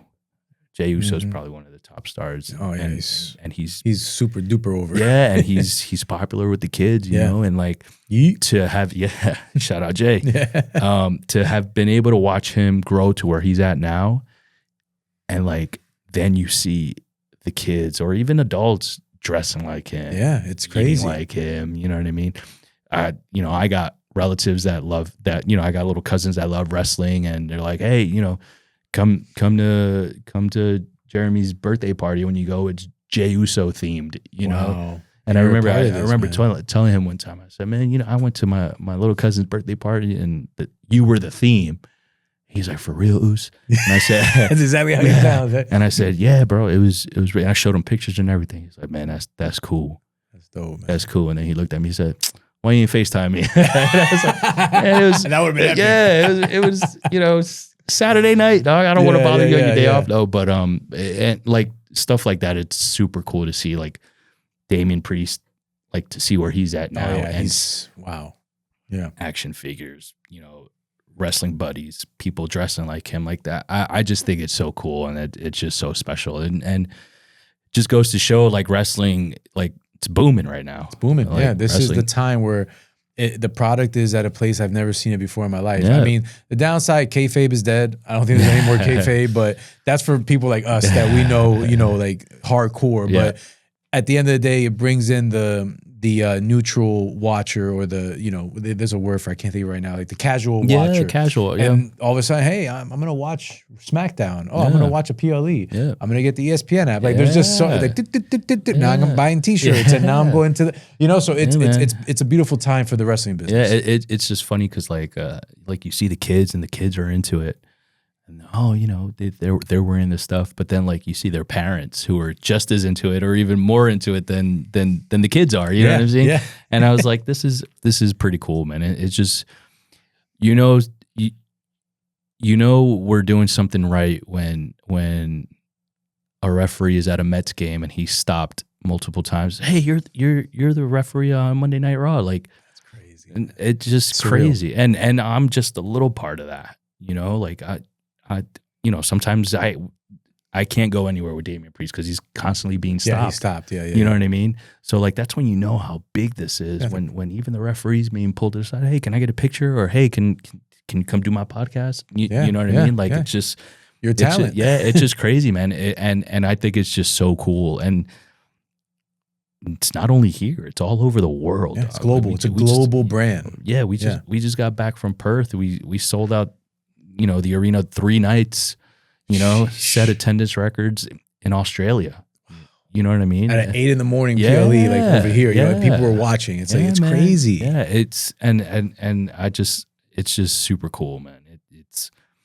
It's a blessing to be a small part of that. And, again, I think back to when I was a kid and these shows that were only going on in arenas, and like now we're doing football stadiums, soccer stadiums, baseball stadiums. They're like, who would have thought, man? And not only for a night, for 2 nights. Yeah, you're selling out. Yeah, you're breaking records. Yeah, like it's what a time to be alive. Yeah, man, I love it. I love it. mean? And like I said earlier, like even like celebrities, some celebrities that come to the shows, it's like it surprises me sometimes at who like at what celebrities love wrestling just as much as I do, and this is cool, man. It's a cool thing. It's a great time, you know, for the business. I mean, Lil Yachty's probably like a standard regular fan, right? He brought Drake one time to Elimination Chamber, and Drake was like, "I'm hooked, I'm in." Wow. Yeah, I remember I was out there for Elimination Chamber, and that's nuts, man. And he came out and he's sitting there, and I would peek over at him, and he's invested, really like, invested. He's taking pictures and videos. I'm like, this is crazy.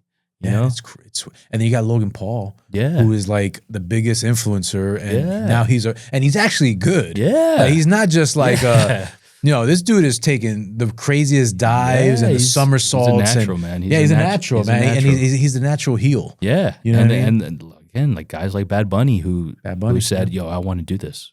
I want to train. I want to do this." Logan Paul, I want to train. I want to do this. You know what I mean? Or you look in the crowd and George Kittle's in the crowd. Let's go, you know, cheering for Dom or cheering for Penta, or, you know, I think it may have been SummerSlam, but like Jay Wheeler's sitting in the crowd. Jay Wheeler, Fat Joe was there. Yeah, and like we make eye contact, and like he's with his kid, and he's like, oh, you know, like I go up, I say what's up to the kid, I say what's up to him, and I'm like, this is crazy. I listen to your music all the time, so and now we're here chopping bro. it up. You know, Cole Tucker, who, you know, plays for Major League Baseball, you know. That's right. Yeah, married to Vanessa Hudgens, who and she's a hardcore stan. So he was the fan. He introduced her to it, and like now she's all in. Like it's just mind blowing to me. It just spreads. Yeah, you know, it's like wildfire. Like you'll be surprised who like everyone loves it, man. Yeah, it's an amazing product. It's an amazing thing to be a part of, and it just doesn't stop growing, which is good for business and good for you, man. Yeah. I love it, dude. Yeah, man. I've again, because of wrestling, I've been able to meet people that, you know, I've listened to their music growing up, or I watched their movies growing up, and it's just crazy to me. DJ Luyan, you know, he's big into wrestling. Damn. I'm like, I listen to your music all the time, and it's bugged out, isn't it? You know, we'll text each other sometimes. So cool, it's crazy. Man. It's just cool. I'm proud at the fact that wrestling is where it's at right now.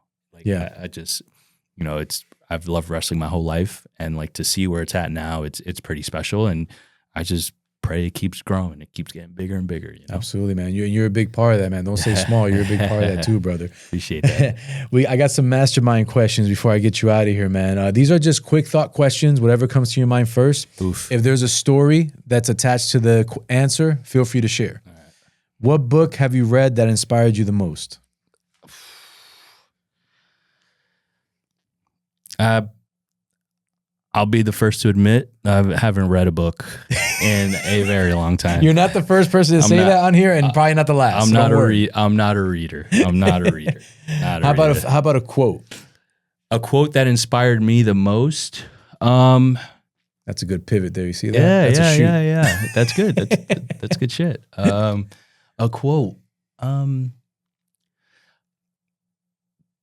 It's not a quote. It's something that my mom had said to me when I was going through this whole process. Mm-hmm. And she said, just work hard, put in the work. You know, you're a hard worker. Just never forget where you came from, you know, and that's it.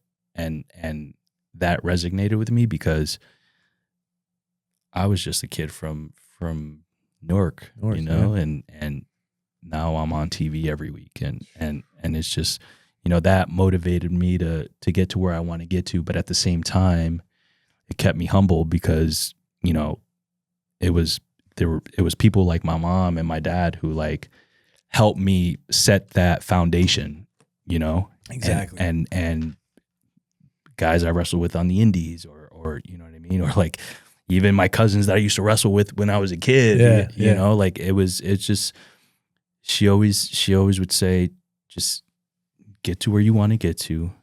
Just do it with a humble heart. Wow. Yeah. Beautiful, man. And here we are. Beautiful. Yeah. And it shows. You did a shout out to your mom, man. She did a hell of a job. Seriously. She's the best. Wow, dude. Well, the next question, I think you probably already answered it, but I'm going to ask you anyway.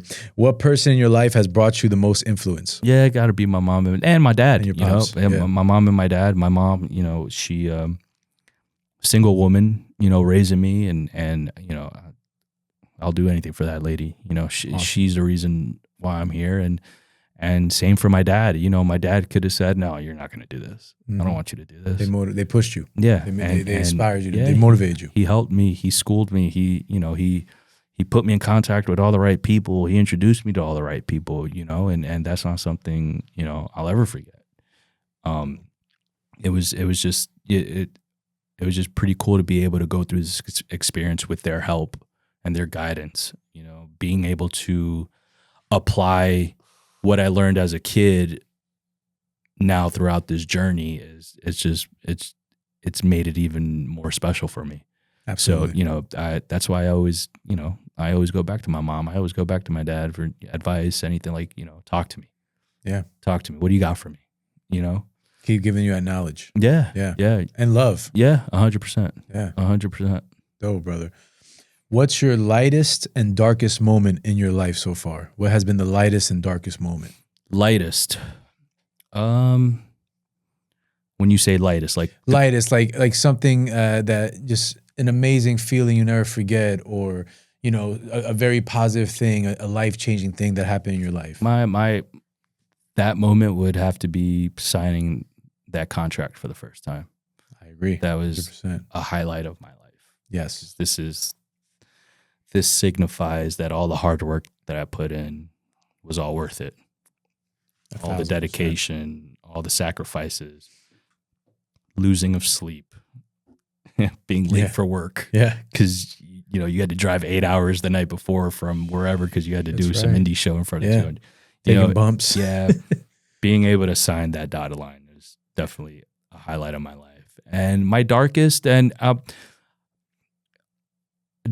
not necessarily because it's the worst thing, but like at the time, relocating, leaving my family to be able to pursue this unknown. dream. Yeah. The unknown. You know, like I said, it was in my house, it was just my mom and I, you know, and in my mind, it was just going to be my mom and I, you know, forever. Yeah. Yeah. You know, but now it's time for me to grow up and become a man. And if that means needing to pack my stuff and drive down to Florida, to relocate to Florida, to get to where I want to get to, then yeah. And it sucked leaving my family. My whole family's still in Florida, in New Jersey. Right. You know, and that was hard for me because, you know, my family, we're tight. Absolutely, man. Boricuas. Yeah, man. That's how we do, right? Yeah. And that was tough for me. But fortunately, you know, Florida's a quick flight back to New Jersey. You know, 2.5 hours. Yeah. You know, but that was tough. You know, I never would have thought like I would be moving to another state, you know, to work for WWE. But it took many sacrifices to get to that point. But just because I got to that point didn't mean making those sacrifices were going to come to an end, because I had to sacrifice even more. Now I got to leave my family behind to pursue this. And you know, with the grace of God, I was able to manage and handle that. And, you know, now I get to come home and see them and talk about give them stories of what I've been experiencing on the road. And it's always good to come home, right? Absolutely, man. Home is where the heart is. Yeah. It's always good to come home and you get to be around the people you love and you get to be yourself. And, you know, you still have your aunt telling you, I don't care how famous you are, I'll still kick your ass. Yeah. You know what I'm saying? Like, or your uncle say, hey, I don't care how famous you are, I'll still whoop your ass. But that's like, dope, because it's like they're still real. Exactly. You know, exactly. when you're in the public eye, people will treat you like, oh my God, you're the best thing since sliced bread. And everybody's so fake and phony. Yeah. But to come home to something that's genuine and they actually are rooting for you. That's amazing. It's like, you know, sometimes even with my wife, I'll be like, you know, I'll say something. She'll look at me. She'll be like, boy, you're not on the road anymore. You're not at work. You're at home. All right. That's right. You're going to help clean the house. You know what I'm saying? That's awesome, man. So awesome, brother. Have you ever had any vices, and how did you overcome them? My only vice is wrestling, man. I love it. Well, you can't overcome that. No, you can't overcome the DNA, dude. That's a good vice. Yeah, that's my only vice is wrestling. And that's not a vice I want to let go right now. Gotcha. You know, this is, again, it's like I said earlier, I truly believe this is what I was meant to do. Dope. And it's a drug for me. You know, and you'll hear wrestlers say it, when they're out there in front of a crowd, it's like you want to keep, you want to keep pumping that into your veins. You want to keep feeling that. The reaction. That high. Yeah. You know what I mean? That would have to be my vice. And it's definitely a vice I don't want to get rid of right Never. I got 3 more for you, brother. Yeah, man. What does the next level of success in your life look like? Ooh. Well, it's like I said, I completed my 10 years here at WWE. Now my goal is to complete another 10. And then when, God willing, if we get there, we complete another 10, and if I'm physically not capable of doing the job, I want to, hopefully I'll be able to do something behind the scenes. I want to be around this as much as I can be around it. Gotcha. If that's okay with my wife, but, wives are the bosses. Yeah. Tell me about it. But, no, she's my wife, man. She's stuck with me from the beginning. She understood like what my goals were in life, and she was like, I'm with you. When I moved, we were just boyfriend and girlfriend. When we were driving down and I wasn't sure what our future was going to be like, I didn't know if she was going to move to Florida or not. Yeah. I didn't know, and then she made the move and I was like, oh, all right, she's in it. He's in it. Yeah. So ride or die. Yeah, man. Yeah. So very, very fortunate for that. But yeah, I love this and this is what I want to do. And it's awesome that she's supporting you through the whole thing. Oh yeah. She's like, cause she was never a big fan. She's like, I only watch it like when you're on. Yeah. She's like, I only watch it when you're on. And then once you're on, I kind of like, that's it. I have no interest in it. And that's cool. Like, I love that about her. Like she'll go out of her way to make sure she watches me, even though it's something she's really not interested in. Yeah. But us as men, we need that support from our significant other. Of course. And she's been super dope with the support. That's awesome, man. Now I see why you're so cool, because every man has to have a wife and has to be grounded in some type of stability. Yeah. Because I feel like when you're unstable, we're just like blind mice. Mm-hmm. Like we just hit walls. We're just all over the place. We're banging into things. Yeah. And when you have a wife and you have stability, number one, it keeps you grounded. Number two, it keeps you goal oriented. Mm-hmm. And number 3, you have a purpose. Right. Not just your purpose, but together, both of you. So that's a really cool thing that you're married. I didn't even know that about you. So that's freaking awesome. Yeah. That's awesome. Yeah, and the cool thing about her is she's also super motivated. She's never complacent. She, even with her and her job, she wants to be the best of the best. And I love it. She puts in the work, and that, I see that and I watch that, and that motivates me to keep doing the same, and whether she knows that or not, but now she will. Yeah, but she's like, hey, I know this is your thing, and I got your back. If we got to move to Florida, we'll move to Florida. That's super cool. If you got to relocate somewhere else, we'll relocate somewhere else. Just make sure you help me clean the house when you're home. You know what I'm saying? Like, just keep doing your part. Yeah, that's it. Can't stop there. Yeah. 2 more for you, brother. Yeah. I added this as a special bonus question because you were here. Cool. This is the first time I ever asked this in the Mastermind Questions. What WWE superstar gave you the best advice, and who was it? Ooh, I've gotten advice from a lot of guys. Anything that stuck out? John Cena. And it wasn't something that was like, it wasn't, we didn't sit and talk for 3 hours, or he just said, just keep your ears open. Just keep your ears open. Whether if it's out there in the ring with him or in the back, just open your ears, man. Like, never stop being a sponge and never stop learning.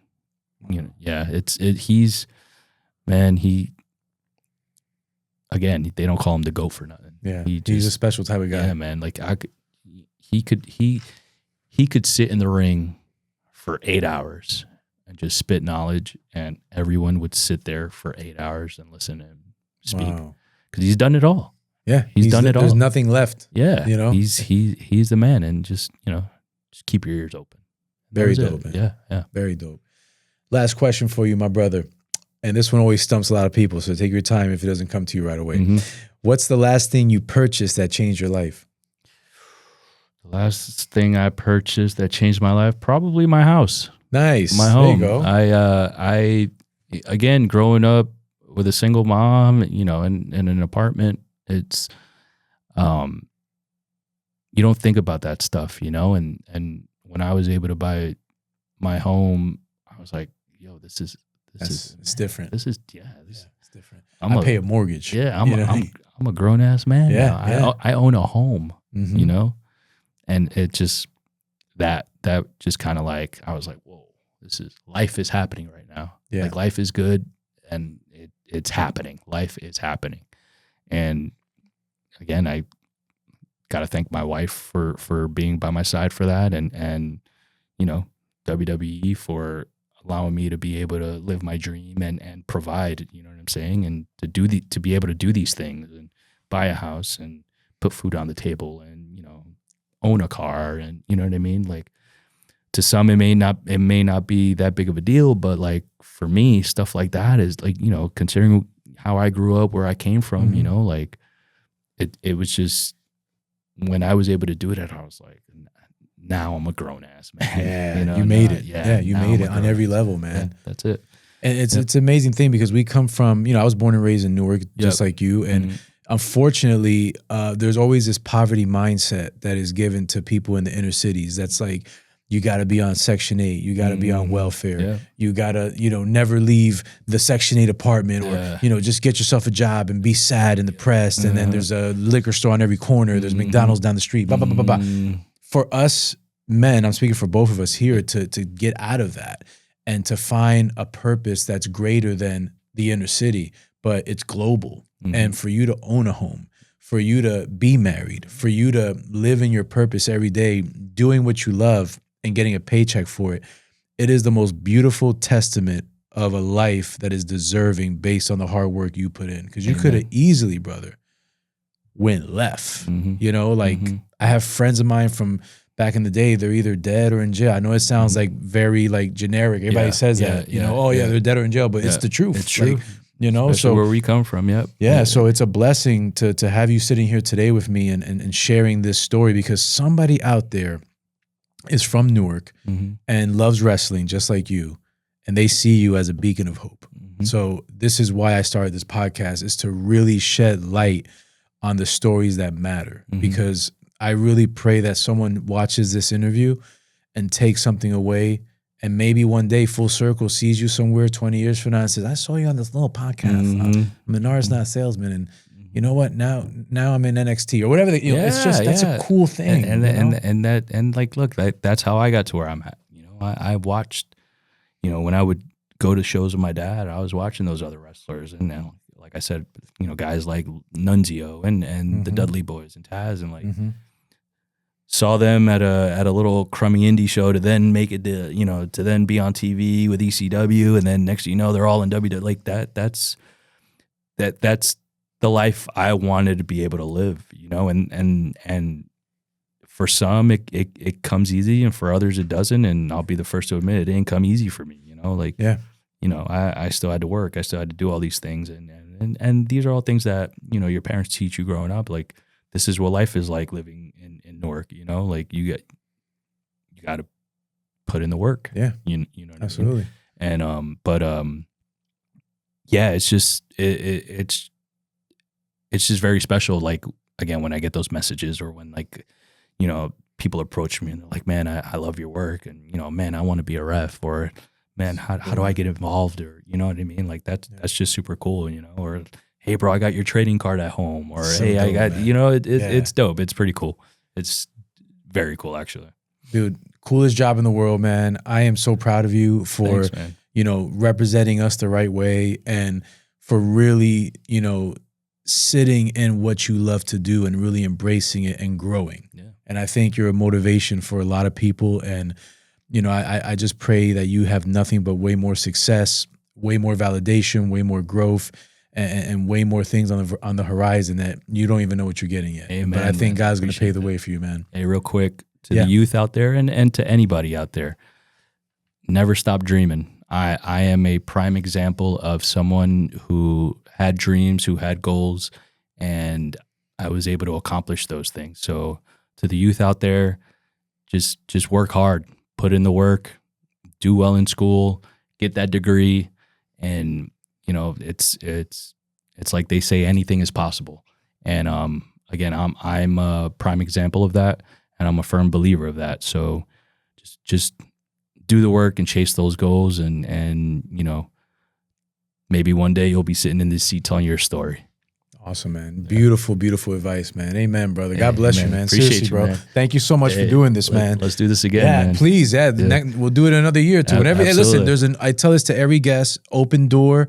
Whenever you want to come in, you got my direct number. You call me, and anything you want to shed light on. This is a growing platform. We just hit 70,000 subscribers. Love that. So once it drops on YouTube, I mean, it's gonna hopefully go crazy. But a lot of people are gonna be watching this. So I'm thankful that you took time, brother. Hey, appreciate you for having me, man. This was fun. We're definitely gonna do it again. Hell yeah. Hell yeah. Before we get out of here, look at the camera there. Let everybody know where they can find you, socials, or anything you need to promote. The floor is yours. Yeah.